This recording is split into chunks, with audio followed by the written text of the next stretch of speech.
جب بندے کو ضرورت پڑتی ہے تو وہ اللہ تعالیٰ سے بھی سودے بازی کرنے لگتا ہے۔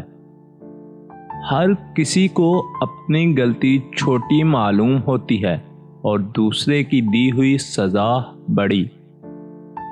عورت کو جب عزت نہ ملے تو وہ اپنی ذات کے کھول میں بند ہو جاتی ہے۔ مرد سمجھتا ہے کہ اس نے عورت کو قابو کر لیا ہے، اس نے دب کر خاموشی اختیار کر لی ہے۔ بیوقوف یہ نہیں جانتا کہ یہ خاموشی مرد کی ذات کی نفی کے لیے اختیار کی گئی ہے، اور اس چپ کے پردے میں فقط نفرت اور مصلحت کے جذبے پوشیدہ ہیں۔ وہ کون سی جگہ ہے جہاں آدمی خود بھی جیتا ہے اور دوسروں کو بھی جینے دیتا ہے؟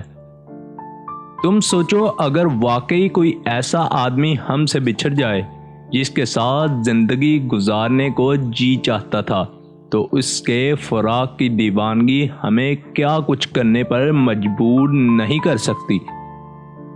عشق وہ پیاری چیز ہے جس سے انسان تندرست بھی ہو سکتا ہے، لیکن یاد وہ نیم حکیم ہے جس کی ہر پڑیا آپ کے مستقبل کی جان خطرے میں ڈال سکتی ہے۔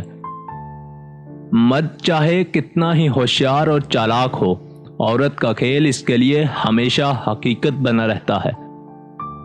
ہم ایک ایسے معاشرے میں رہتے ہیں جہاں مرد ایک غسل کر کے پاک ہو جاتا ہے، جبکہ عورت اپنی پاکی ثابت کرنے کے لیے پوری زندگی لٹا دیتی ہے۔ بہت سی کہانیاں ہیں جو کاغذ پر نہیں لکھی گئی، لیکن وہ عورتوں کے باقاعدہ جسموں اور دماغوں پر لکھ دی گئی ہیں۔